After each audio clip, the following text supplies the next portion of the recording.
لوگ نماز اس لیے شروع کرتے کہتے ہیں میں 5 نمازیں بھی پڑھتا ہوں، میں صدقات بھی کرتا ہوں، کام میرا پھر نہیں چلتا. تو میں کہتا ہوں تمہیں پتہ ہی نہیں، نمازی کے لیے تو آزمائش ہے. جتنا جتنا ایمان کامل اتنی آزمائش بھی زیادہ. اور یہ میں اپنے پاس سے نہیں کہہ رہا. حضرت ابو سعید خدری رضی اللہ تعالیٰ عنہ فرماتے ہیں میں نبی پاک علیہ الصلوۃ والسلام کی خدمت میں حاضر ہوا اور حضور کے دست مبارک کو چومنے کے لیے میں نے اپنے ہاتھ جب آگے کیے تو تپش تھی، تیز بخار تھا نبی پاک کو. تو حضرت ابو سعید خدری رضی اللہ تعالیٰ عنہ ارشاد فرماتے ہیں کہ میں نے، یہ سنن ابن ماجہ میں موجود ہے، فرماتے میں نے عرض کیا یا رسول اللہ صلی اللہ علیہ وسلم اتنا تیز بخار؟ حضور فرمانے لگے ہم پر جو آزمائشیں آتی ہیں نا انبیاء پر، وہ عام لوگوں سے دگنا آتی ہے. یہ تو لاڈلے ہیں، یہ تو محبوب ہیں اللہ کے.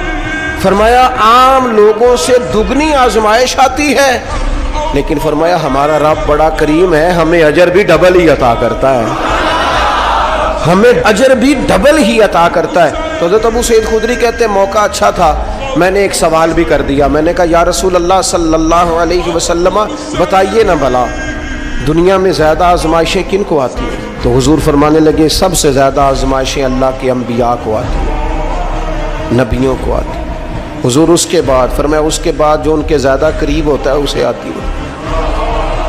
لوگ کیا سمجھیں گے امام حسن کی آزمائش کو؟ لوگ کیسے سمجھیں گے سیدنا امام حسین کی آزمائش کو؟ فرمایا جو ان کے زیادہ قریب ہوتا ہے اسے زیادہ آزمائش آتی ہے. تو حضور کے سب سے قریب تو امام حسن ہے نا، امام حسین ہے نا. تو کیا سمجھتا ہے قربت بس نسبت کے اظہار کا نام ہے اور بڑے لطف کے ساتھ زندگی گزارنے کا نام ہے؟ تو نبی پاک علیہ الصلوۃ والسلام نے فرمایا بات بڑی مزے کی ہے.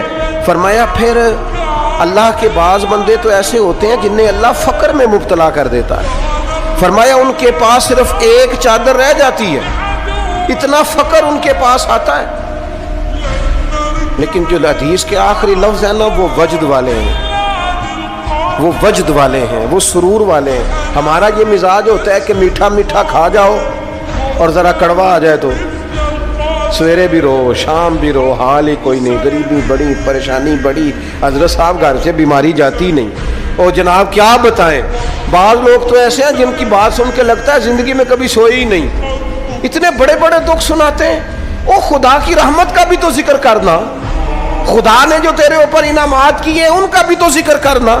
ان کا تذکرہ ہی نہیں کر رہا میرا بھائی. نبی پاک علیہ السلام نے فرمایا ان لوگوں پر دکھ آتے ہیں پر قربان ہونے کو جی چاہتا ہے ان لفظوں پر. حضور فرمانے لگے وہ رب کی طرف سے آنے والے دکھ پر بھی اس طرح راضی ہوتے ہیں جس طرح تم میں سے کوئی راحت ملنے پر راضی ہوتا ہے. سکون والی چیز ملنے پر جس طرح تم راضی ہوتے ہو اس طرح وہ دکھوں پر بھی راضی ہوتے ہیں. دکھ قبول محمد بخشا، دکھ قبول محمد بخشا. پر ایک شرط لگائی چھوٹی سی میاں صاحب نے، انہوں نے کہا 100 دفعہ قبول ہے، دکھ 100 دفعہ قبول. دکھ قبول محمد بخشا پر راضی رہن پیارے. یہ شرط یہ ہے کہ تو راضی رہ، تو راضی رہ. دکھ قبول محمد بخشا، راضی رہن پیارے. اور حضرت سلطان صاحب کہنے لگے ایسا کیتی ہے جان حوالے رب دے، ایسا عشق کمایا ہے اسی مرن تو پہلو ہی مر گیا، باہو تا مطلب نو پایا ہے.